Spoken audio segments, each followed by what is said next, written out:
ॐ श्रीपरमात्मने नमः। अथ सप्तमोऽध्यायः। ज्ञानविज्ञानयोगः।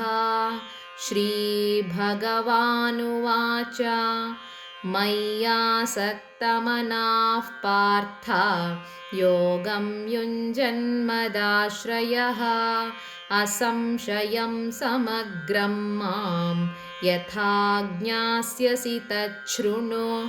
ज्ञानं तेऽहं सविज्ञानम् इदं वक्ष्याम्यशेषतः।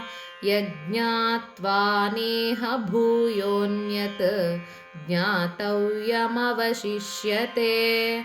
मनुष्याणां सहस्रेषु कश्चिद्यतति सिद्धये यततामपि सिद्धानां कश्चिन्मां वेत्ति तत्त्वतः। भूमिरापो नलो वायुः खं मनो बुद्धिरेव च अहङ्कार इतीयं मे भिन्ना प्रकृतिरष्टधा। अपरेयमितस्त्वन्यां प्रकृतिं विद्धि मे परां। जीवभूतां महाबाहो ययेदं धार्यते जगत् एतद्योनीनि भूतानि सर्वाणीत्युपधारय। अहं कृत्स्नस्य जगतः प्रभवः प्रलयस्तथा मत्तः परतरं नान्यत् किञ्चिदस्ति धनञ्जय। मयि सर्वमिदं प्रोतं सूत्रे मणिगणा इव। रसोऽहमप्सु कौन्तेय प्रभास्मि शशिसूर्ययोः। प्रणवः सर्ववेदेषु शब्दः खे पौरुषं ऋषो। पुण्यो गन्धः पृथिव्याञ्च तेजश्चास्मि विभावसौ। जीवनं सर्वभूतेषु तपश्चास्मि तपस्विषु। बीजं मां सर्वभूतानां विद्धि पार्थ सनातनं। बुद्धिर्बुद्धिमतामस्मि तेजस्तेजस्विनामहं। बलं बलवतां चाहं कामरागविवर्जितं। धर्माविरुद्धो भूतेषु कामोऽस्मि भरतर्षभ। ये चैव सात्विका भावाः राजसास्तामसाश्च ये मत्त एवेति तान् विद्धि न त्वहं तेषु ते मयि।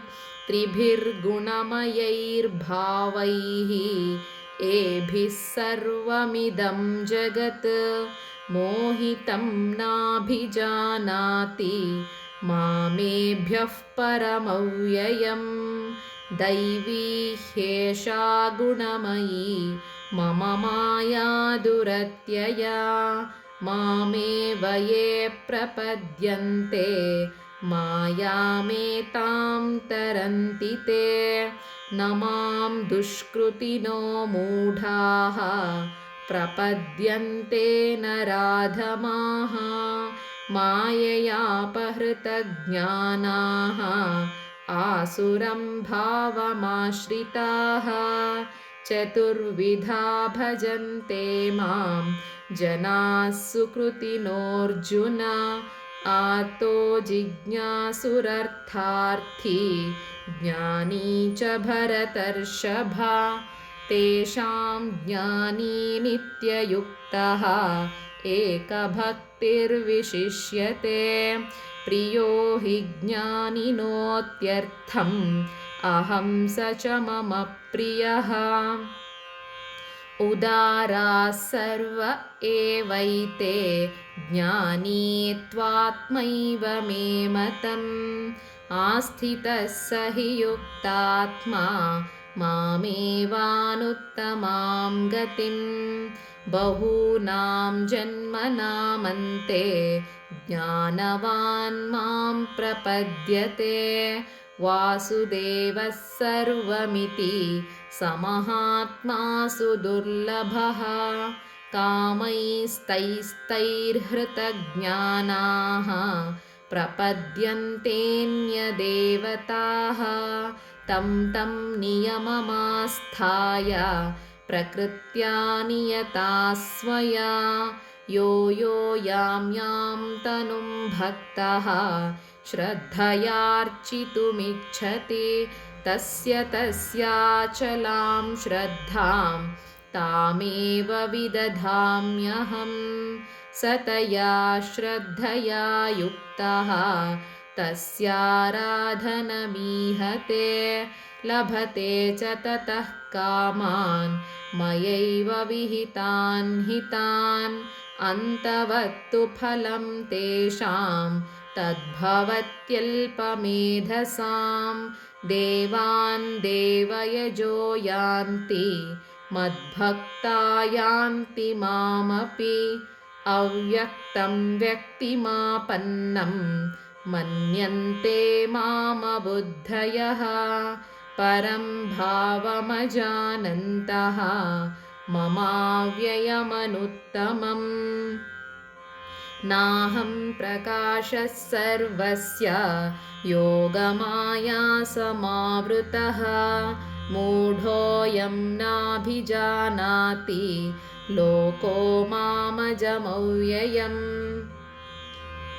वेदाहं समतीतानि वर्तमानानि चार्जुन भविष्याणि च भूतानि मां तु वेद न कश्चन इच्छाद्वेषसमुत्थेन द्वन्द्वमोहेन भारत सर्वभूतानि सम्मोहं सर्गे यान्ति परन्तप येषां त्वन्तगतं पापं जनानां पुण्यकर्मणां ते द्वन्द्वमोहनिर्मुक्ताः भजन्ते मां दृढव्रताः जरामरणमोक्षाय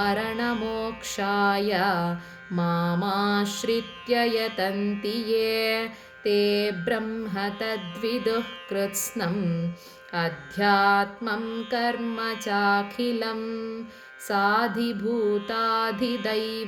मां साधियज्ञं च ये विदुः प्रयाणकालेऽपि च मां ते विदुर्युक्तचेतसः ॐ तत्सदिति श्रीमद्भगवद्गीतासु उपनिषत्सु ब्रह्मविद्यायां योगशास्त्रे श्रीकृष्णार्जुनसंवादे ज्ञानविज्ञानयोगो नाम 7मोऽध्यायः।